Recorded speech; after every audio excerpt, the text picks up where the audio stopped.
সুসংবাদ শুনুন হে রাসূল, আমি জিব্রাইল যতবার আসি আপনাকে সালাম দেই, আল্লাহ সালাম দেয়। আজকে আবু বকরকে আল্লাহ আলাদা সালাম দিয়েছেন। নবী রুমাল বিছায়া বলেন দান করো, ওমর দান করেন, ওসমান দান করেন, আলী দান করেন, হযরত আবু বকর। প্রতিযোগিতা লাগছে। মনে মনে ওসমান ভাবতেছেন রাদিয়াল্লাহু আনহুম আজমাইন যে আজকে বেশি দান আমি করব, রসুলের মহব্বতের বড় দোয়াটা আমি নিব। মনে মনে ওমরও ভাবতেছেন দানের মাল রসুলের কাছে নিয়ে আসছেন, যুদ্ধে যাবেন এখন। নবী বলেন আলী কি পরিমাণ দিলেন? এই পরিমাণ। ওসমান এই পরিমাণ, ওমর এই পরিমাণ, অর্ধেক দিয়ে দিছে। শেষ সময় নবী বললেন আবু বকর কি দিছেন?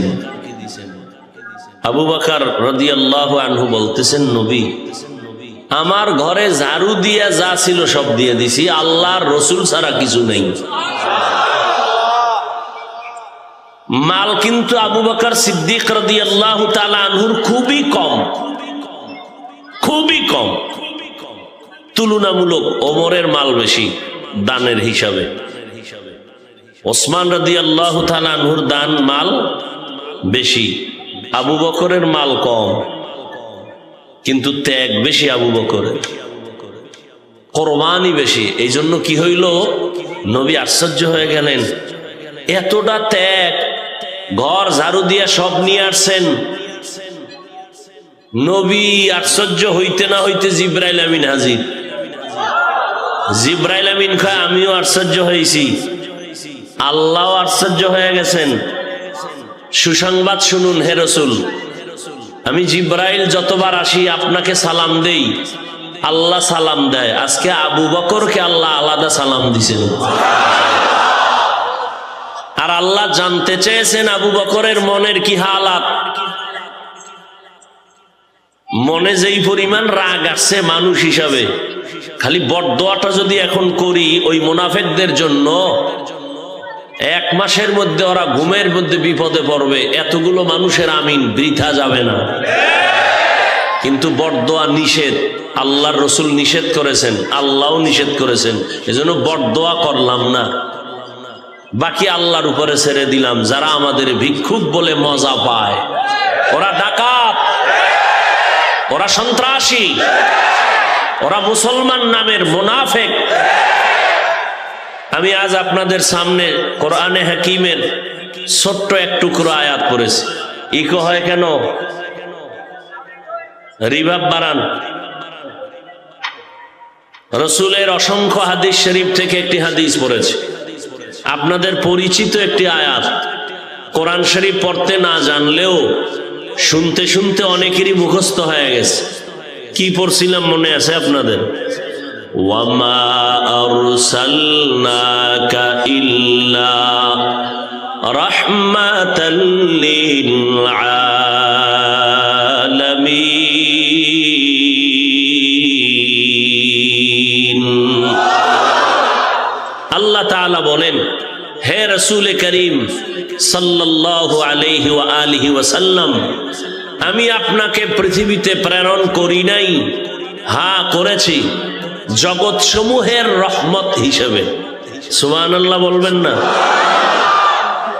নবীজি হাদিসে বলেন, কুল্লু উম্মতি ইয়াদখুলুনাল জান্নাতা ইল্লা মান আবা। সব উম্মতেরা জান্নাতে যাবে, যারা মুহাম্মদকে মানে না তারা ব্যতীত। কিলা মান আবা। সাহাবায়ে কেরামদের মধ্য থেকে কেউ বললেন, হে পয়গম্বর আপনাকে কারা মানে না? ক্বালা, নবীজি বললেন, মান আতাআনি দাখালাল জান্নাহ ওয়া মান আসানি ফাকাদ আবা। যারা আমার অনুসরণ করে তারা জান্নাতে যাবে, যারা আমার বিরোধিতা করে তারা আমাকে অস্বীকার করার কারণে জাহান্নামে যাবে। ১৫০০ বছর আগে নবী একটা স্কেল দিলেন, মাপকাঠি, কারা নবী মানে কারা নবী মানে না। নবীজি বললেন, যারা আমার অনুসরণ করে তারা আমাকে মানে, তারা জান্নাতে যাবে।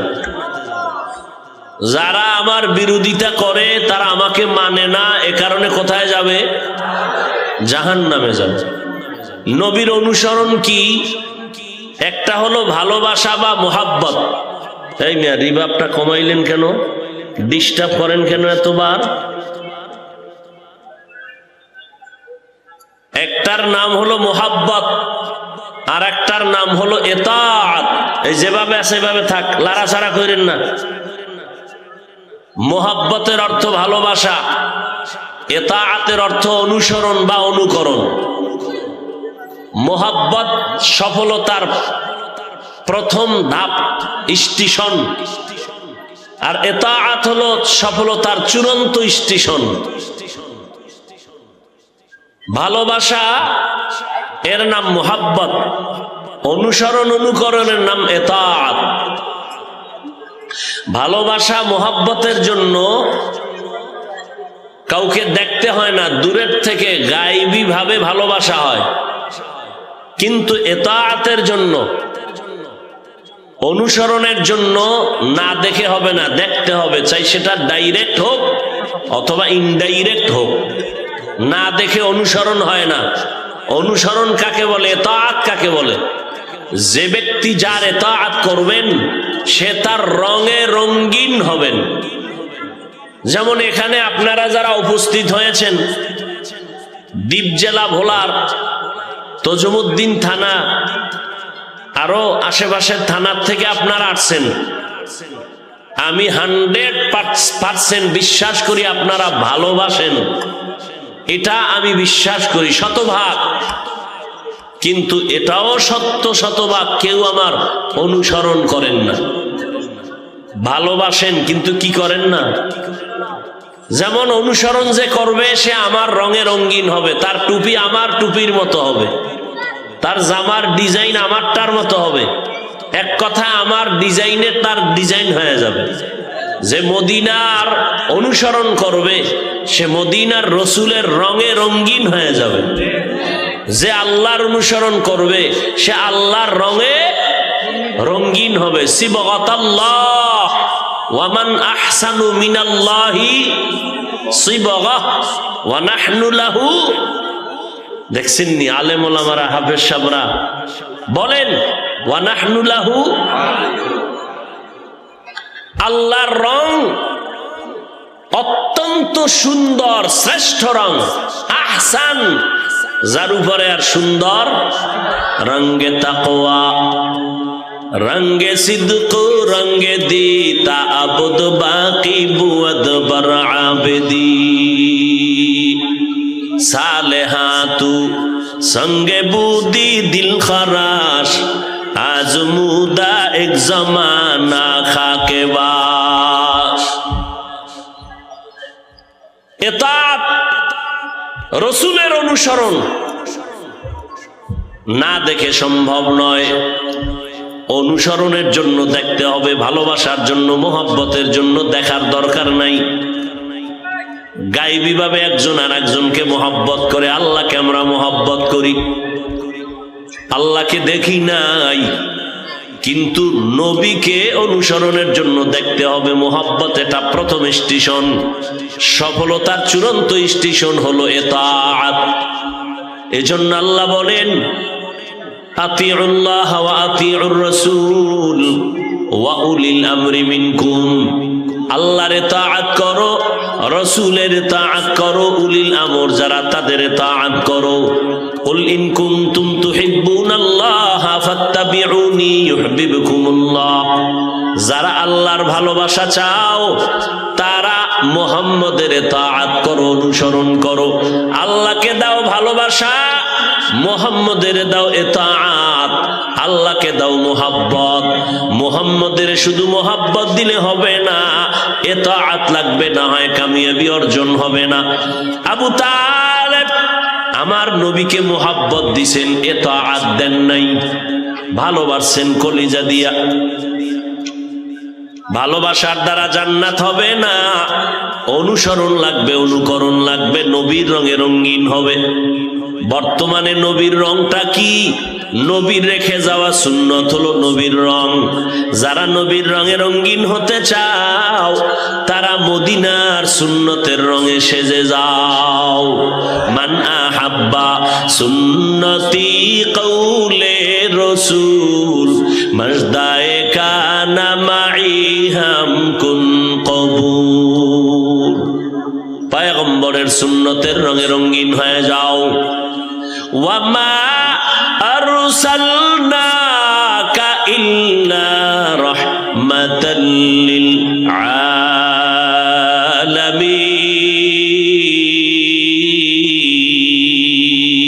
আলামিন। আল্লাহ তাআলা বলেন রহমাতাল লিল আলামিনের তরজমা অনেকে করে উভয় জগতের রহমত না। আলামিন শব্দের অর্থ উভয় জগৎ না, জগৎ সমূহ। উভয় মানে দুই জগৎ, দুনিয়ার জগৎ আখিরাতের জগৎ না। রুহের জগৎ একটা আলাদা জগৎ, আলমে বরজাক কবর জগৎ একটা আলাদা, আলমে আখিরাত আখিরাতের বিচারের জগৎ আর একটা আলাদা জগৎ, জান্নাত ও জাহান্নামের আর একটা জগৎ। উভয় জগতের জন্য আমার নবী রহমত এমন না। আল্লাহর নবীকে আল্লাহ বলেন আমি আপনাকে জগৎ সমূহের জন্য রহমত করে পাঠাইলাম। রুহের জগতের জন্য আপনি নবী রহমত। আল্লাহ হলেন রব্বুল আলামিন, আপনার আমার নবীকে বানাইলেন রহমাতুল লিল আলামিন। जहां तक है रबूबियत खुदा के वहां तक है नबूवत मुस्तफा का। रबूबियत खुदा की है जहां तक नबूवत मुस्तफा की है वहां तक शरीयत हो तरीकत हो तमामी हकीकत में मुहम्मद की गुलामी। আমার নবী রুহের জগতের জন্য রহমত। আল্লাহ নিজে হলেন শিক্ষক, রুহের জগতের সমস্ত আত্মারে বানাইলেন ছাত্র। আল্লাহ শিক্ষক হয়ে ছাত্রদের সবক পড়াইলেন। সবকের বিষয়বস্তু হলো তাওহীদ, আল্লাহর একাত্মবাদ নিয়া। আল্লাহ ছাত্রদের বললেন আলাস্তু বিরব্বিকুম, আমি কি তোমাদের রব নয়? সব আত্মাগুলো চুপচাপ, কোনো আওয়াজ নাই। সর্বপ্রথম রহমতের নবীর আত্মা থেকে জবাব আসলো বালা, হ্যাঁ আপনি আমাদের রব। নবীজির আত্মা থেকে জবাব আসলো আপনি আমাদের রব। এরপরে অন্যান্য মুমিনদের আত্মা থেকে জবাব আসলো আপনি আমাদের রব। বেঈমানের রূহগুলো সেখানে ছিল, আল্লাহর বিরোধী যারা তারা ওখানে, তাদের আত্মা থেকে জবাব আসলো বালা আপনি আমাদের রব। ওখানে আমার নবী রহমত, জমিনের জন্য আল্লাহর নবী আমাদের জন্য রহমত। এমন এক সময় নবী জমিনে আসছেন যেই সময় মক্কার মানুষ ছিল গোটা জমিনের মধ্যে নিকৃষ্ট, খারাপ, চরিত্রহীন, এত খারাপ। আল্লাহর হেদায়েতের ঘর, হেদায়েতের প্রথম ঘর হলো বাইতুল্লাহ।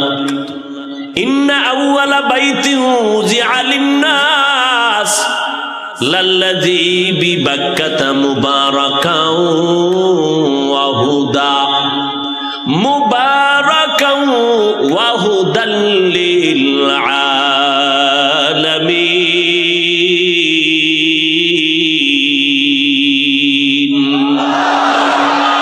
আল্লাহ জমিন বানাইলেন। জমিনটা বানাইয়া প্রথম একটা জমিনে ঘর বানাইলেন। জমিনে কোনো বাসিন্দা নাই, প্রথম বানাইলেন একটা ঘর, নাম হলো বাইতুল্লাহ, বাক্কা নগরীতে।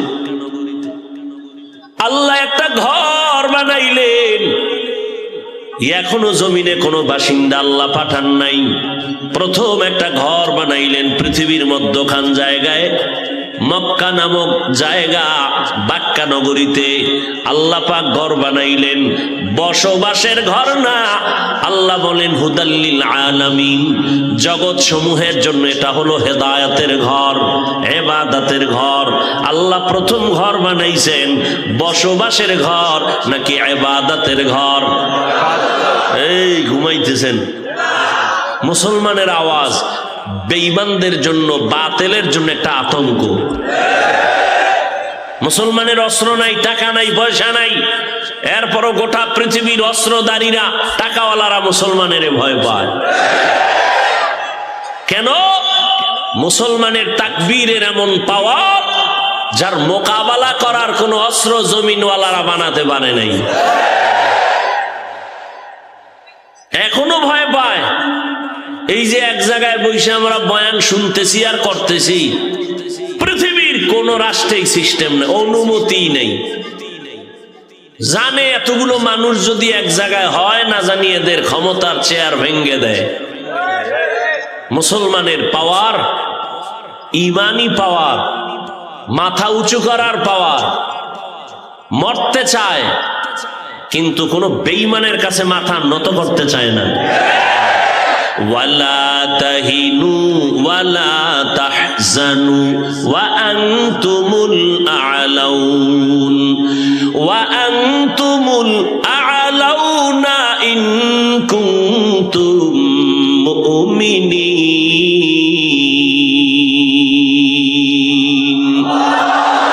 बातिल से दबने वाले आए आसमान ही हम, बातिल से दबने वाले आए आसमान ही हम, सो बार कर चुके हैं तू इम्तिहान हमारा, सो बार कर चुके हैं तू इम्तिहान हमारा।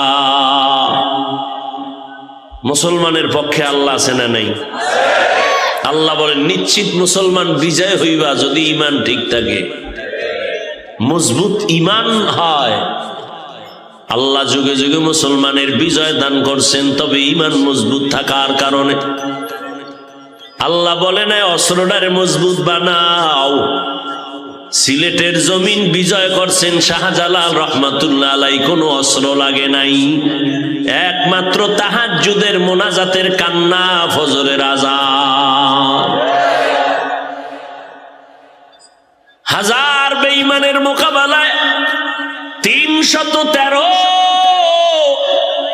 বদরের প্রান্তরে কামিয়াবি হয়েছেন পয়গম্বরের সামনে। 313 জন ইখলাসের বরকত, ঈমানের বড় পাওয়ার। রহমতের নবী আমার এমন এক সময় মক্কা নগরীতে আসলেন, যেই সময় মক্কার মানুষগুলো উলঙ্গ হয়ে নারী পুরুষ বাইতুল্লাহ তাওয়াফ করে। চরিত্র এতটা খারাপ, ইতিহাসের পৃষ্ঠায় বলে জাহেলিয়াতের যুগ, নারীদের পছন্দ করে না, বিধবা নারী সমাজ থেকে আলাদা, কন্যা পছন্দ করে না। কন্যা যদি হয় মাথা গরম, বাবায় লজ্জায় মানুষের সামনে যায় না, মাথা উঁচু করে না। কন্যা সন্তান হলে তাদের মন খারাপ, একটা ছেলে হলে মনে হয় যেন ঈদের আনন্দ। বর্তমানেও ওই জাহেল বেঈমানের কিছু পাঁচাটা গোলাম জমিনে আছে, ঘরের মধ্যে যদি কন্যা সন্তান হয় রাগ কইরা বিবির সাথে কথা কয় না। আছে না নাই? আচ্ছা, কন্যা হইল কেন বউয়ের সাথে রাগ করে? সন্তান ছেলে হোক মেয়ে হোক, এটা কি স্ত্রীর কোনো কৃতিত্ব আছে? যদি হিসাব করা হয় তাহলে তো বাবার দোষ হবে, কারণ বাবার পানি মা আমানত রাখেন। মহিলা বেচারি দুনিয়ার কাজের মধ্যেও স্বামীর আমানত রক্ষা করেন, কষ্ট করে, ঘুমাতে পারে না, খেতে পারে না।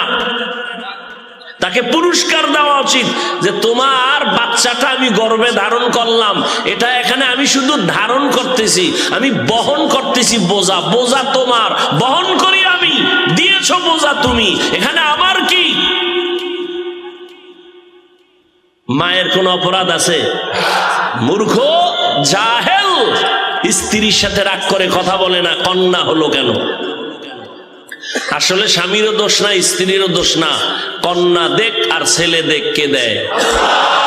লিল্লাহি মুলকুস সামাওয়াতি ওয়াল আরদ ইয়াহাবু লিমান ইয়াশাউ ইনাসা ওয়া ইয়াহাবু লিমান ইয়াশাউ যুকুর আও ইউযাওবিজুহুম যুকরানা ওয়া ইনাসা ওয়া ইয়াজআলু মান ইয়াশাউ আকিমা ইন্নাহু আলিমুন কাদির।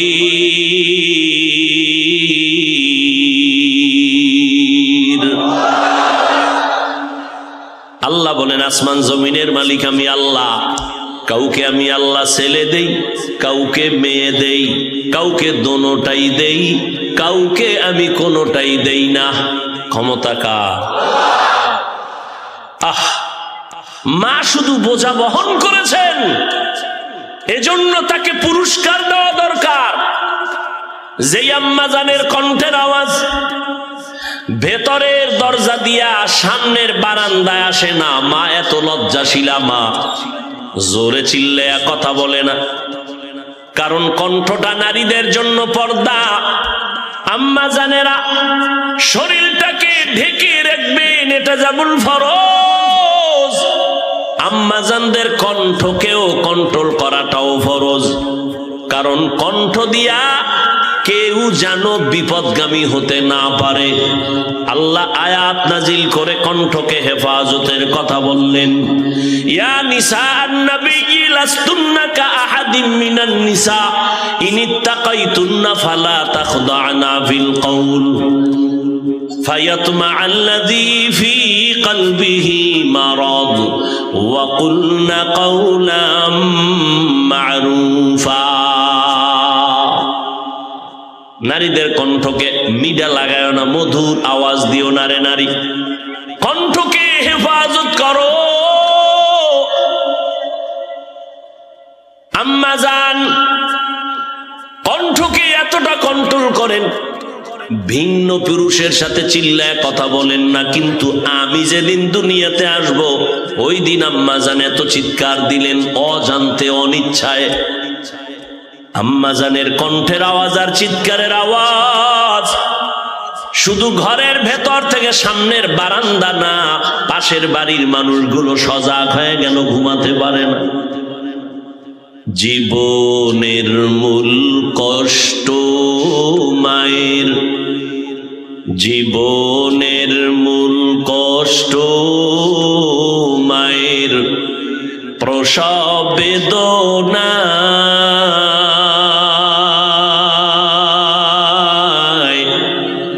সাত আসমান সাত জমিন তখন মায়েরই মাথায়।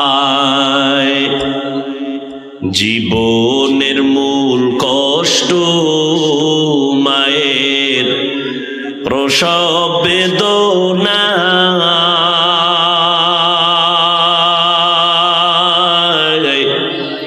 সাত আসমান সাত জমিন তখন মায়েরই মাথায়।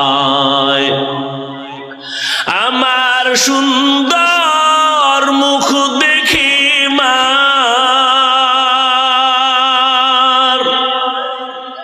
আমার সুন্দর মুখ দেখে মায়ের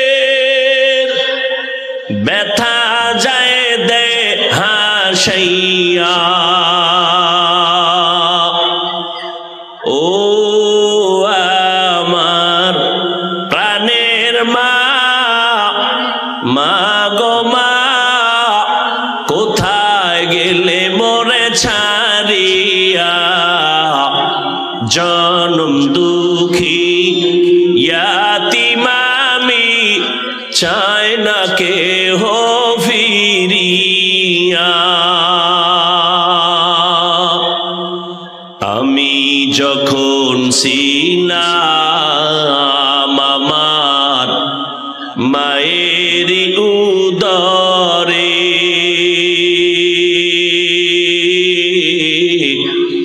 চলাফেরা করলেন যে মায় কত কষ্ট করে। আমি যখন ছিলাম আমার মায়ের উদরে,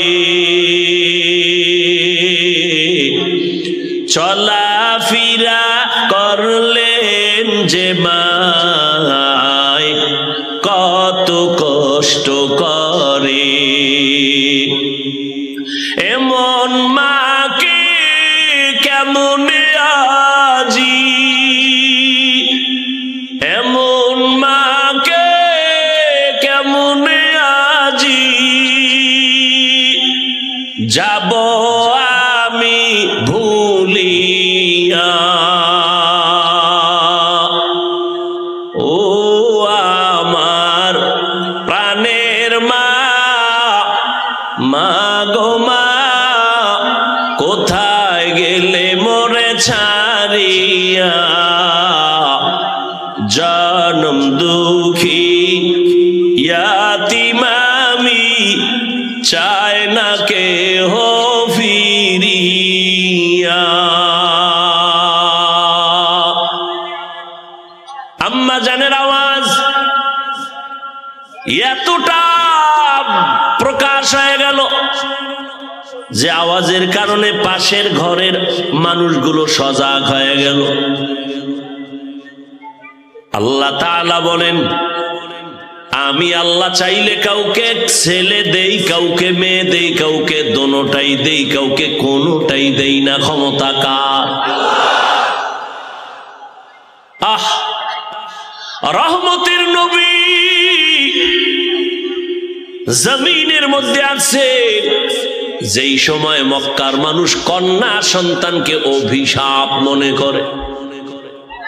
আমার নবী রহমত হয়ে আসছেন, মক্কার জমিনে রহমত শুরু হয়ে গেল। আল্লাহর নবী এসে জাহেলদের সব ধারণাকে মুছে দিয়া শান্তির ধারণা মানুষের অন্তরে ঢুকায় দিলেন। এরে নবীর আশেকের দল, মদিনার নবী বলেন, এই উম্মতেরা, একটা কন্যা যদি পাও তুমি একটা জান্নাতের মালিক হয়ে গেছো। আরো আস্তে করে বলেন, খারাপ লাগে আপনাদের? দুইটা কন্যা পেয়েছো, তুমি দুইটা জান্নাতের মালিক। যারা তিনটা কন্যা পেয়েছো, তুমি তিনটা জান্নাতের মালিক হয়ে গেছো। বিশ্ব নবী, যার কোনো তুলনা আছে? কোনো তুলনা? আমার নবী রহমাতুল লিল আলামিন। আল্লাহ আর কাউকে রহমাতুল লিল আলামিন বানান নাই। আমার নবী এত দামি, যার কোনো তুলনা নাই। আল্লাহ পাক আমাদেরকে এমন একজন নবী দান করেছেন, যেই নবীর বরকতে আমরাও বরকতপূর্ণ হয়ে গেছি, যেই নবীর বরকতে মজলিসটাও বরকতপূর্ণ হয়ে গেছে।